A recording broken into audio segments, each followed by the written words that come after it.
Well, welcome everybody to Philippians Red Pilled. We are going to be continuing in chapter 1 today, but before we jump into our new material, we're going to do a little bit of a checkpoint here.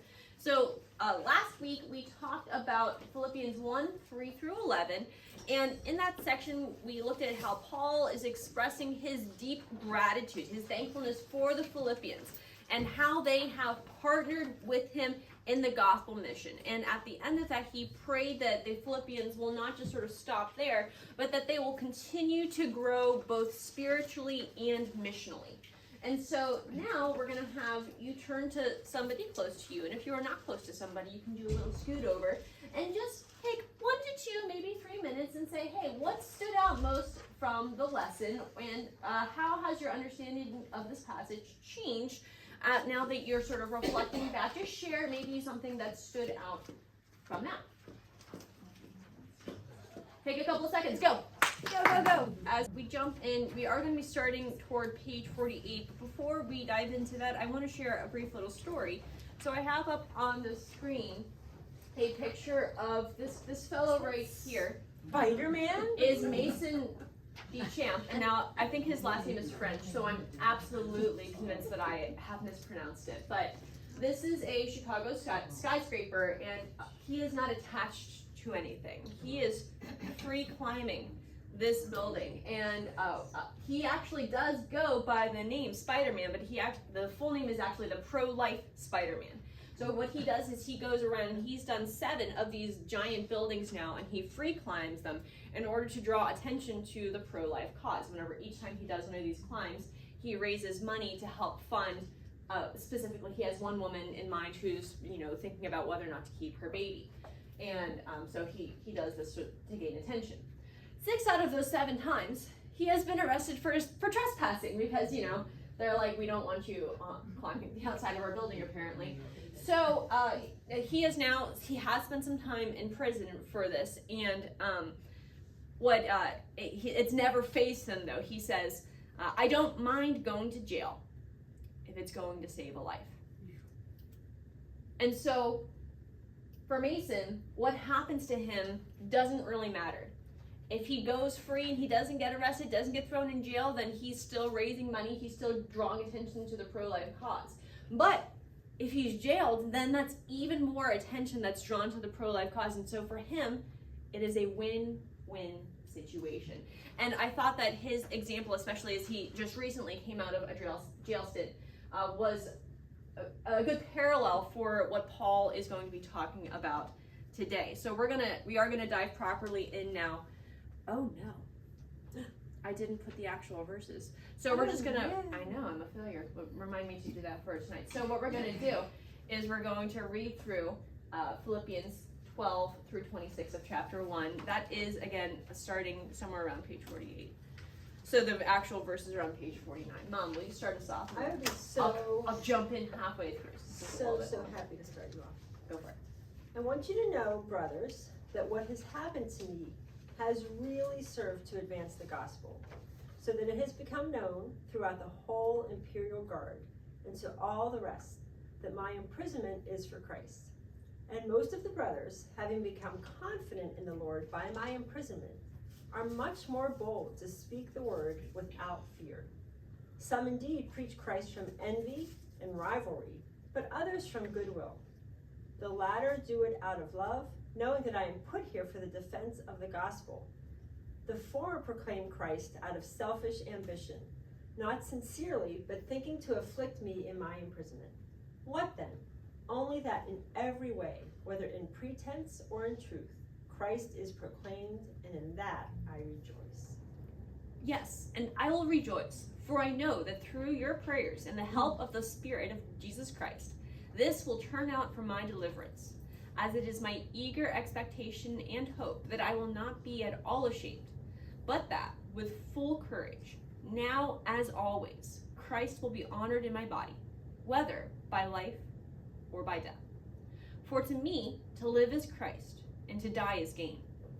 If I am to live in the flesh, that means fruitful labor for me. Yet, which I shall choose, I cannot tell. I am hard pressed between the two. My desire is to depart and be with Christ, for that is far better. but to remain in the flesh is more necessary on your account. Convinced of this, I know that I will remain and continue with you all for your progress and joy in the faith, so that in me you may have ample cause to glory in Christ Jesus because of my coming to you again. So we're gonna again dive right into this section, verses 12 through 14. Again, return to Before page we 50. dive, Yes, that's the wrong slide. Yes. It's on the right slide. page 50, Yeah.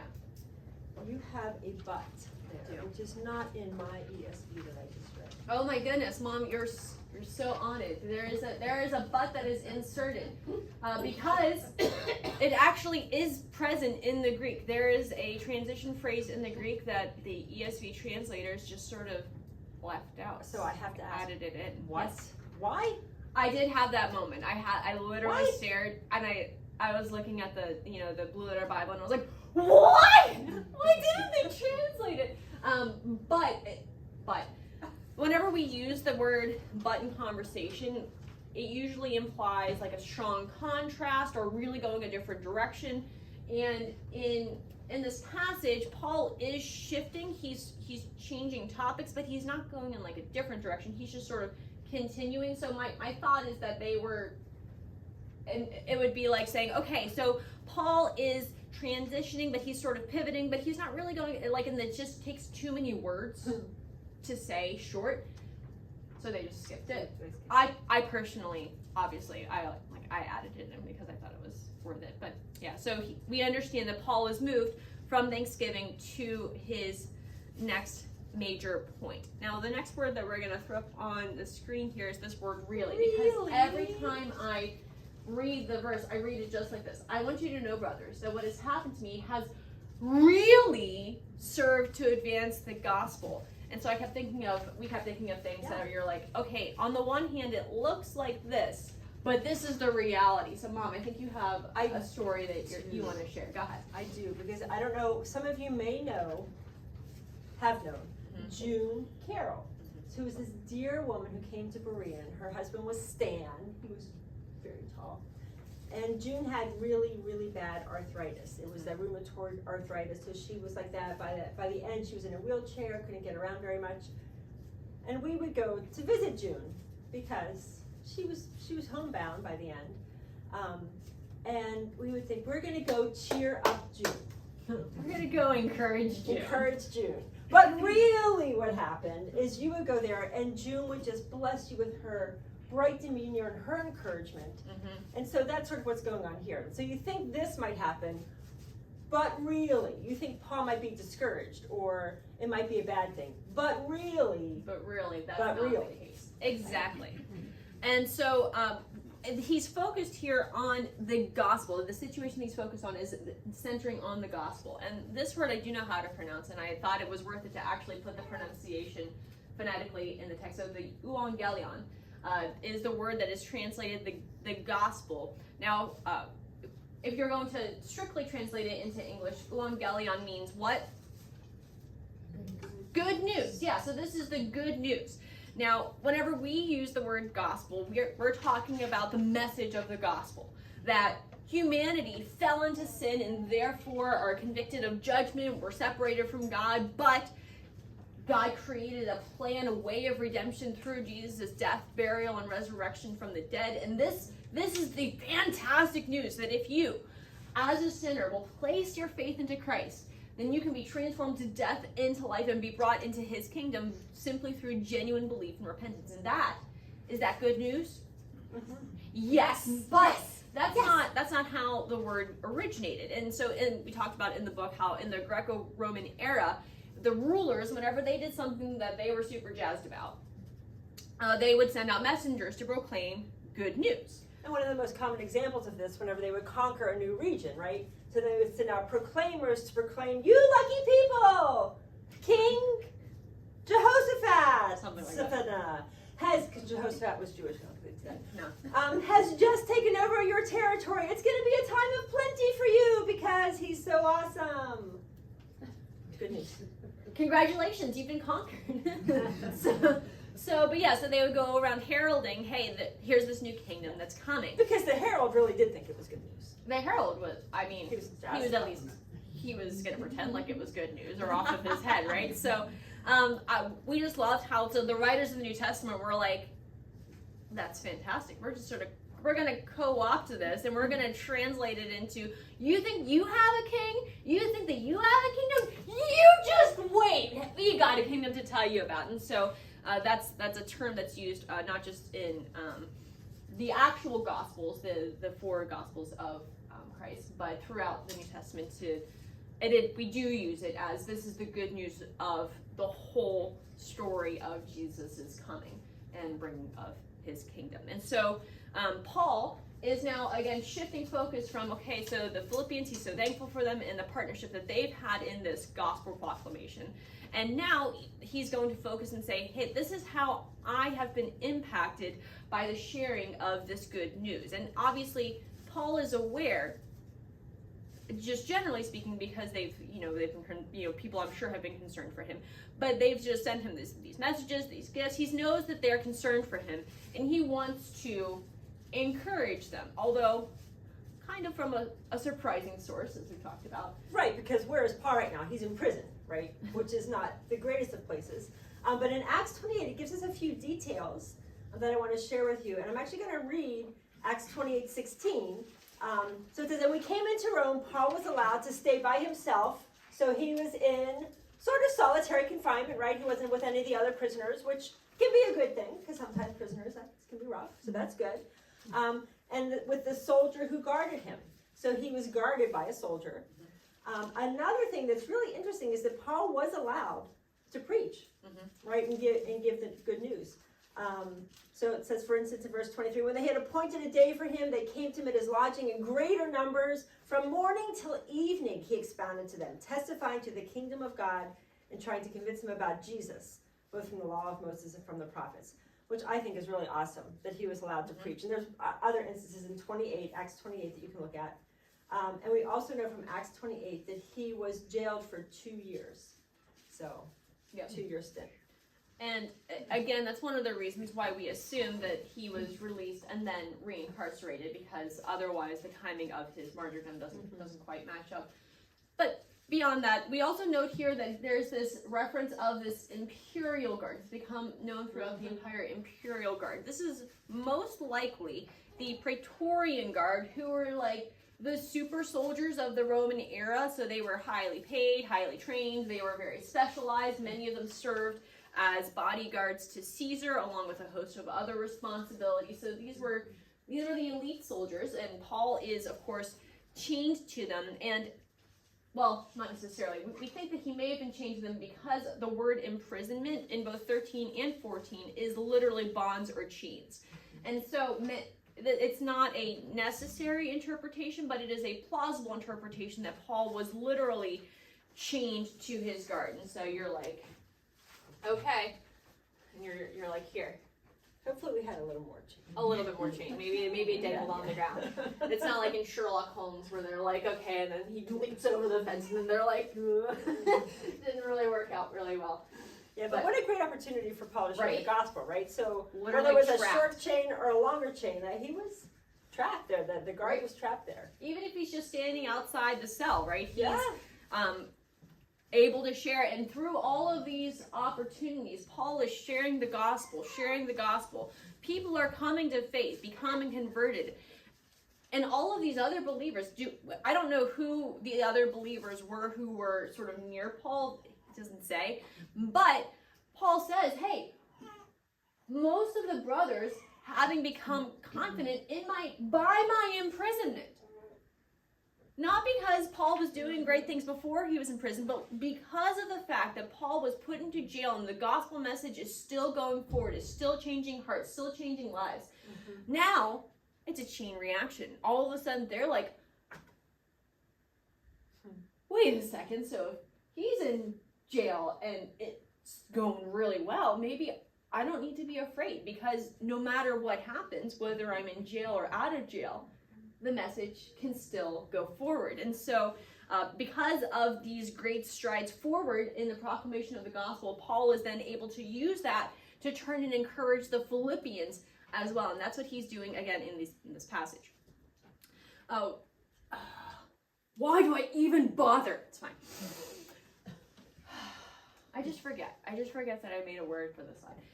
One other note, so in your books on page 53, so I had a moment where I just looked at the Greek and then used the words in the Greek and then didn't actually use the words that were translated in the ESV. So in verse 12, the word that's used is advance. In the book, I just used the word progress because those are the words that were translated. But so that particular phrase implies more than just moving forward. It's like a military term for, hey, there's barriers, there's opposition, you have to plow through stuff. And so we thought of like football. So like if I went to advance the enemy lines and I'd be like, I have to push through. I have to push through. Oh my goodness. Oh, touchdown. So it's not just advancing the play. It's you hit opposition. You had to push forward. And I found that really interesting because it's like, again, thinking about my mindset as a Christian and how often I'm just sort of like going through life like it's kind of a playground. I'm going through, I hope that there are some nice snacks for me. I want to enjoy the monkey bars. And if somebody comes across my path, I will absolutely share the gospel with them on the playground. No, life is a battlefield. We are fighting against the spiritual forces of darkness, the spiritual forces in the heavenly places. And whenever the gospel goes forward, there may be opposition. Mm-hmm. We shouldn't be surprised if there's opposition, but I'm always surprised whenever I run into that opposition. But Paul, again, calling upon the background of these Philippians who, remember, many of them would have come from that military background. And so they have this language, this philosophy sort of embedded in their mindset. And so they're in it. Yep. And I think that remembering the advance the gospel, I'm sorry, this wasn't scripted, That's okay. is important too, because so many times we come to a roadblock and we think, oh, this must be God telling me to stop. And maybe sometimes it is. But maybe sometimes it's just the roadblocks that come up because Satan doesn't want God's word to get done. Right. And so press ahead. Press on. Press ahead. And so that's it. And that's what Paul is telling the Philippians here. Hey, you may be encountering some roadblocks, but now he's starting to encourage them. I want you to be pressing forward as well. And so we're going to slide forward into the next set of verses here. And there are two basic groups that are identified in verses 15 through 17. And this is as you're sliding forward in your notes on page 55. What's the first group, Mom? Or the first second group is the good group. Yep. They were good. These are the people who are genuinely concerned for the gospel. And I thought of a great analogy for this. Whenever we were in the COVID craziness, and Pastor Jace got COVID and actually ended up in the hospital. A number of people stepped up and were really encouraged to, okay, well, does anyone need, now we weren't doing very much visiting at that time, but does anyone need phone calls? Because Jace usually made a lot of phone calls and visits during the week. Does anybody, of course, Jeff and Caleb and Nick stepped up to preach. Okay, what needs to be done? What does Jace usually do that now we need to step up and do? Mm-hmm. So it's sort of the same idea. Mm-hmm. Paul has been preaching, and now he can't get out and preach. He's preaching from prison, but he's not going place to place, so we need to step up and fill that gap. Great. And so their motivation was a good motivation. They cared about the gospel and they cared about Paul. And so they weren't mad at Paul for being in prison. They didn't have any bad. They were just genuinely motivated to share the gospel. And then there's this other group. This other group of people who are preaching from envy and rivalry. They're creating strife, contention. They have this selfish ambition. So it's not just, okay, it's centered on self. They're striving to gain something from themselves. And you're like, I can't imagine. That seems so crazy that anybody would do that. And again, who is this group? We're not sure. It seems to imply from the passage that these are brothers, that these are believers, but you don't have to take that interpretation. But I do think that it's worth us pausing for a moment to consider ourselves, because can Christians behave like this? Yes. Unfortunately, yes. As much as we strive to, say, no, I'm just going to do this, I'm going to work for the Lord, comparison is a deadly poison pill, whether we're comparing ourselves up and saying, okay, well, if I look up at somebody, then we're envious and we want what they have. We want to attain the either the position or the acclaim or whatever. Or if we look down, well, that's pride, right? And so then we're I know, I'm so much better, yeah. And so whenever we're thinking about, again, just the attitude of these people, I don't know exactly what they were hoping for or what they were hoping to gain from this. But I just hesitate to look down on them too much because I want to guard against the comparison, the trap that I'm tempted to in my own life. You have a story. Go. I have a story. Chip Ingram, who is one of our favorite people, in one of his series, talks about this. He talks about how whenever, and it is the comparison game, another author was, he walked into a bookstore and there's the other author's books like prominently displayed, and he's like, I'm pretty awesome. All right, what can I do next to get my books prominently displayed? And then he realized, wait a second. Right. Why am I doing this? So, and there's an example. And it was all about him? Yeah. But he repented. He did. Yes. Yes, that's why he told the story. and again, I know for myself, it's something that I can be tempted to. So it's something that we ought to guard against as well. Now, the word translated for put here, I almost threw my computer across the room. I was so angry because I almost completely missed it because put here is so bland. It's so anodyne. You like miss it. You're like, who's put here? But the word is actually like to be appointed for a task. And so like a soldier on watch. You are put on guard. And I was like, that's a pretty significant term. Yes. ESV. That time I did get a little bit angry at ESV. But so I love this because it just reminded both of us that God was not surprised whenever Paul got put in prison. He wasn't like, Gabriel, what are we going to do? Paul's in jail. Oh my goodness, we're going to have to rework everything. Hold on. Wait, that's right. We came up with a plan B. Put plan B in. No. Paul was appointed to this task. This is something that was part of God's plan. And so the believers who were close to Paul understood that God was working even behind the scenes. And that knowledge, again, gave them the courage to stand strong. And again, so Paul is using this and he's taking these things and he's putting them then to the Philippians to say, hey, I want you to be filled with both courage and joy as well. Now we're going to move forward to the next set of verses here.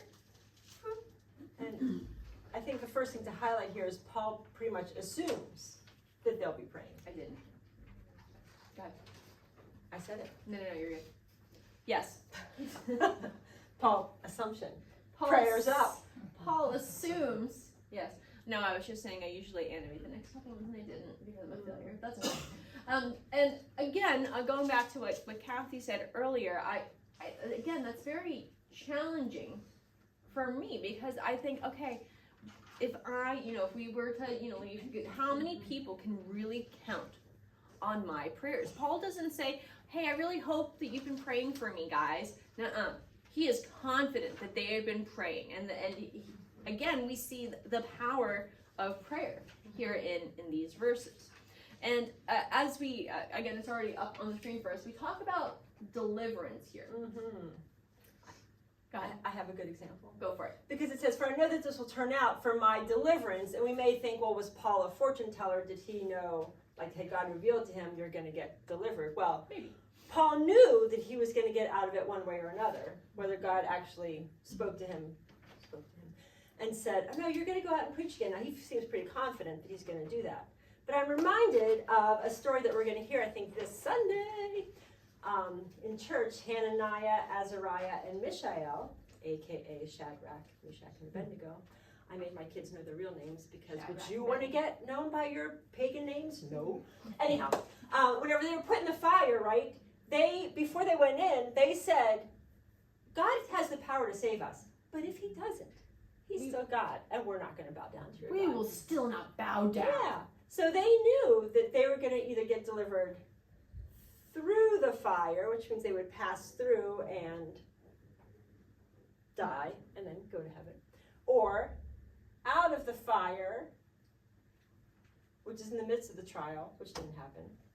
It sort of did happen. It did happen. That's the one that did happen. Yeah. Or did happen? Or by the fire. Prepositions Anyhow. are hard. Either they would escape going into the flames Right. altogether, they would go in but come out okay, or they would go in and come out even better because they'd be dead. So Perfect. there you go. Thanks for finishing that illustration. Prepositions are difficult. That They was, are. I think, from Beth Moore, and she had specific prepositions that she used, and Yeah, that was a long time ago. it's fine.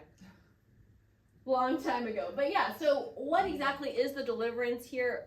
We're not sure. It seems to almost intentionally be a little bit open-ended. Although again, Paul does mention several times throughout the passage and toward the end that he's confident that he will see the Philippians again. So physical deliverance does seem to be at least somewhat in mind. But regardless of what happens to him, he is confident. And so, again, we are a fan of having that deliverance be rather open-ended here. Because Paul's confidence isn't in a physical deliverance. His confidence is in God. And again, I think that's so encouraging for me in my life whenever I think about all these things that I pray for. You know, I pray for physical healing. I pray for a specific situation to resolve at work. I pray for a relationship to resolve exactly the way that I want it to. And sometimes it doesn't happen. And so whenever I'm praying, I have to remind myself, what is my confidence in? What is my hope in? Is my hope in a specific answer to my prayer? Or is it in the Lord who answers the prayer? And so, again, thinking about deliverance was challenging for me this week as well. I already did say, okay, this is the problem. Ashamed is the next word that we want to sort of focus on for just a minute. Again, Paul was confident and hopeful that he wouldn't dishonor his Savior. The word for courage here that's used refers to bold or courageous speech. And so his hope is that no matter what ends up happening, whether he ends up dying or whether he's released or whether he ends up spending more time in jail, that he is going to be able to courageously continue to proclaim the gospel, whether by his life or by his death. And again, I want to pause for just a moment to say that there really are only two options available for Paul, that either he is going to honor Christ or he's not. Like, that he's either going to magnify Christ and put him on display, or by his reaction, people are going to say, oh, well, that God, the God of the Jews, this Christ, I don't know, doesn't seem to be a thing. And again, just thinking about my own life, because that's the only life I have. But it's to say, am I magnifying Christ in my life, or am I not? Those are really the only two options that are available for me. And how I respond to the different trials in my life. Am I putting him on display, or are people looking at me going, oh, is that Jesus? I don't know. Again, too convicting. We're going to move forward. So, sliding forward, to live is Christ, to die is gain. Again, we're on page 62. That phrase is a bumper sticker worthy slogan if we ever saw one, but what does it really mean? So, Mom, I'm going to ask you, because why not? What does to live is Christ, to die is gain mean to you? Well, I'm going to take the second half first, because that's the easier one. Sure. So to die is gain. So if Paul dies, he gets glory, right? So that's our ultimate goal, our ultimate destination for all of us, even though it may be hard for people left behind. When you die, go to heaven or in glory. Oh, awesome. So to die is gain for Paul. And then for me, to live is Christ. I think whenever I hear live is Christ, that means fully immersing in Christ and everything he's done, right? Not only joining him in his life, but joining him in his death. So sacrificing, sort of putting your will on the cross and doing everything for Christ. Every motive, every aspiration, every conversation, every thought, to be molded into the image of Christ. So at the bottom of page 62, we say question 18 is made easy by looking at the Greek. No, question 17 is made easy by looking at the Greek. So the word that is translated choose can also mean to prefer. So as Paul is looking at these two options, which again seem equally before him, death or continued life, he says, you know what? If I had a choice, it's kind of a toss-up. I'm like, oh, man, if I die, hashtag glory.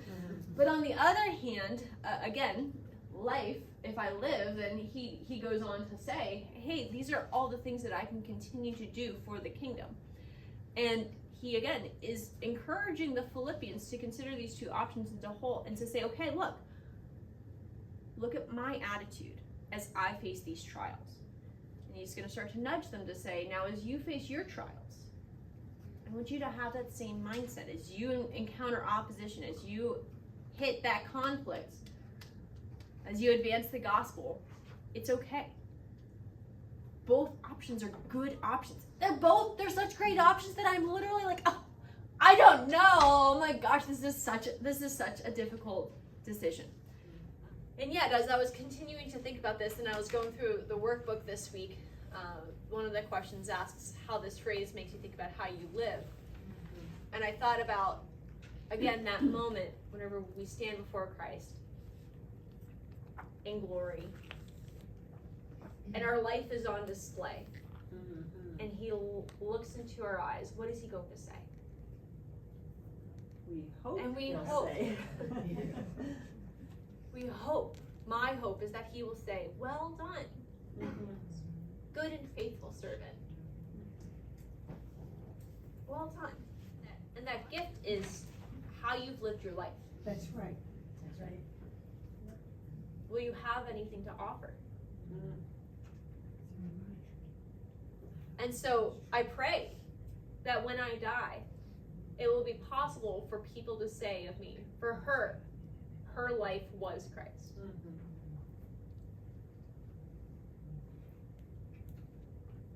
And so Paul, as he regards these two outcomes, he's not like deciding whether or not to jump off a cliff or something. He's just saying, what would I prefer if I had the choice, what would I prefer?